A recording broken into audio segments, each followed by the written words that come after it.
Salam dostlar, mövzumuz yenə sifətin incəliklərinə aiddir. Gəlin nümunəyə baxaq. I am down və yaxud da I don't will silk thread və yaxud da silken hair. Material bildirən həqiqi sifətlər, isimlər və onların məcazi, mənsubiyyət, bənzətmə formaları vardır. İngilis dilində material adları gold, silver, silk, iron, stone, wood fərqli rollarda çıxış edə bilirlər. Material isimləri non-adjuncted material nouns adlanır. Əgər söz həqiqətən də o maddədən, materialdan hazırlanmış maddi bir əşyanı bildirirsə, adətən ismin özü sifət kimi çıxış edir, ismin qarşısında gəlir. Nümunələrə baxırıq. Iron down, dəmirdən düzəldilmiş qapı, bu həqiqi materialdır. Silk thread, ipəkdən ibarət sapdır, həqiqi materialdır. Gold ring, qızıldan hazırlanmış üzükdür, həqiqi materialdır.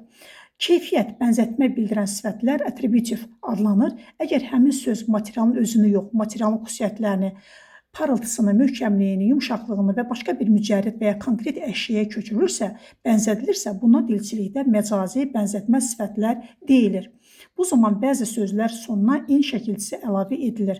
Iron will, dəmir, möhkəm, sarsılmaz iradə, silken hair, ipək kimi yumşaq, hamar, golden opportunity, golden future, wooden response və s.